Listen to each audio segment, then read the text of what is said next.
hoje que aparições de supostos extraterrestres ganham destaque na TV e principalmente na internet. E nessa sempre ficamos pensativos. Afinal, será que estamos sós no universo? Pouca gente sabe, mas o interior paulista guarda uma história surpreendente, envolvendo um suposto objeto voador não identificado e também um possível contato com esses seres de outro mundo. Tudo aconteceu em Lins, a 100 quilômetros de Bauru. Para contar essa história, precisamos voltar no tempo, precisamente o ano de 68. Eram os anos de chumbo. O Brasil vivia sob o regime de uma ditadura militar. Naquela época, falar abertamente sobre qualquer assunto polêmico poderia, no mínimo, custar a liberdade. Pois foi neste contexto que Maria Sintra dos Santos decidiu contar em detalhes toda a experiência aterrorizante que viveu na madrugada do dia 25 de agosto de 1968, dentro deste hospital.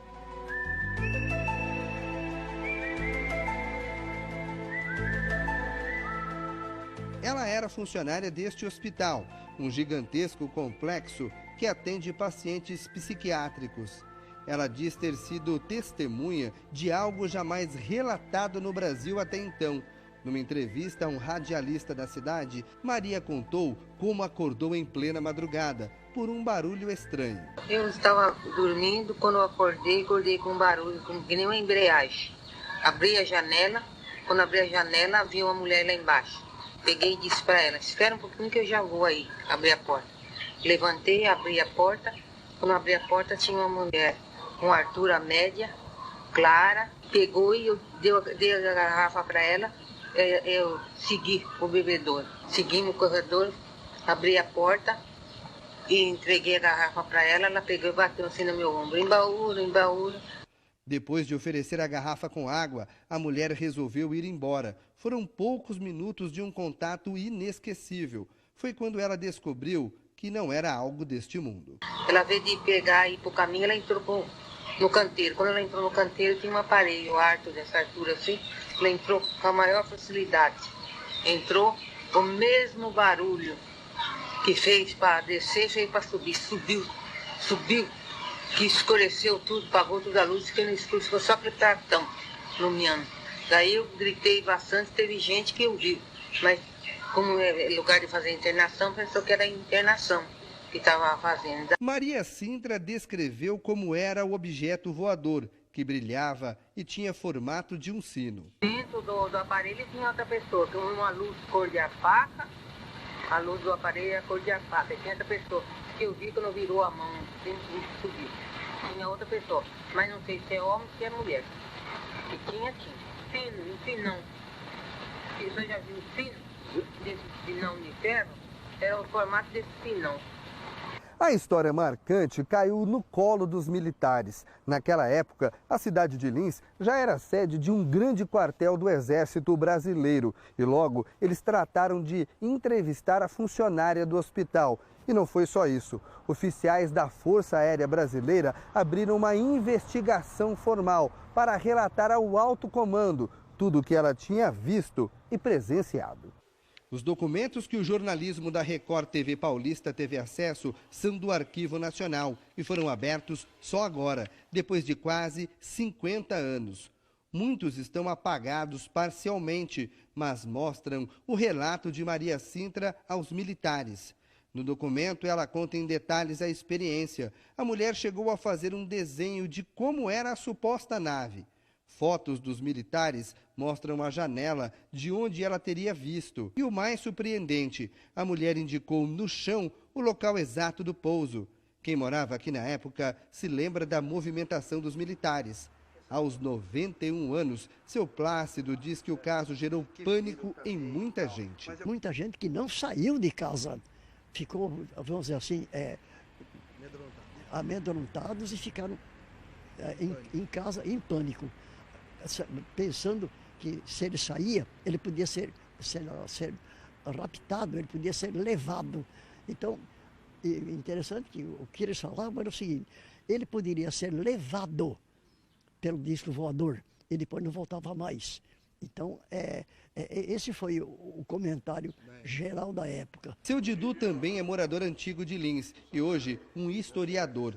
O caso foi de tanta repercussão que ganhou um mural no museu da cidade. Até hoje, é impossível falar da história da cidade de Lins sem deixar de lado o caso Maria Sintra. Isso aqui virou atração turística, né? Quer dizer, vinha gente de tudo quanto é lado para a noite, em torno do aeroporto, ou naquele tempo ainda estava construindo a BR-153, o pessoal ficava lá num lugar ermo, né, que dava para ver bem o céu. Então, virou loucura. A repercussão da presença de disco voador em Lins foi tão grande que tinha uma firma de São Paulo chamada Fotóptica, não sei se ela existe, é uma firma muito antiga, né? Que vendia material de filmadora, máquina fotográfica e tal.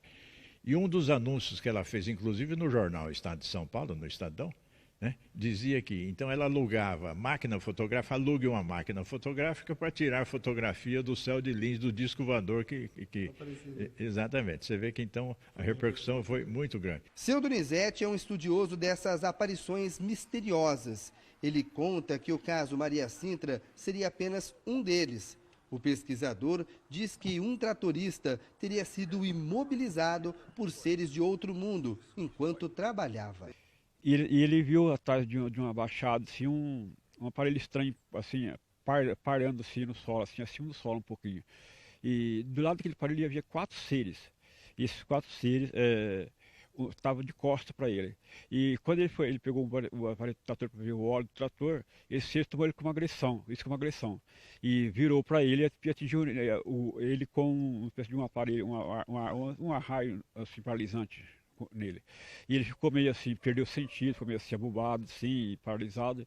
E aí a Força Aérea veio no local, pesquisou, entrevistou ele, pediu para ele procurar um médico para ele pegar um tratamento, porque aquilo não poderia ser bom para ele, né? Ele teve tratamento. Depois ele mudou para Ferraz Vasconcelos. De Ferraz Vasconcelos, acho que ele foi para São Paulo. E em São Paulo ele viu lá embaixo do viaduto, numa certa época lá, o mesmo caso que aconteceu com ele. E olha só que pena.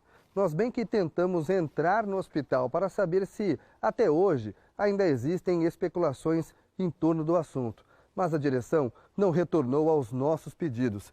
Infelizmente, nós não vamos saber se, atrás desses portões, ainda existem outros mistérios.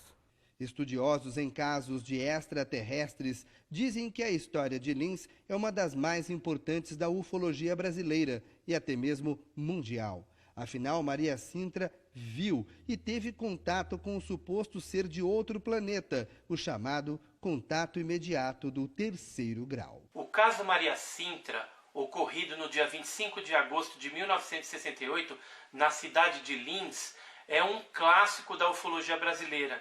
Este caso, ele tem uma importância sui generis no Brasil, porque ele foi investigado pela Força Aérea Brasileira. É interessante vocês saberem que o cenário, né, o contexto onde se desenrolou esse importante caso da década de 60, é que no Brasil já tinham sido catalogados no ano de 1968 70 casos, sendo que desses 70 casos, 33 casos ocorreram somente no período de agosto até outubro, sendo que desses 33, 13 casos ocorreram na cidade de Lins. Tem outros casos também famosos, além do Maria Sintra, que são o caso Turibo Pereira, que aconteceu lá na região também, e vários outros casos, inclusive no sanatório mesmo. Verdade? Mentira? Alucinação? O relatório dos militares é inconclusivo. Hoje o caso Maria Sintra está arquivado. A personagem principal dessa história morreu anos atrás e levou consigo algo que muita gente não teve o privilégio: uma experiência incrível e rodeada de mistérios.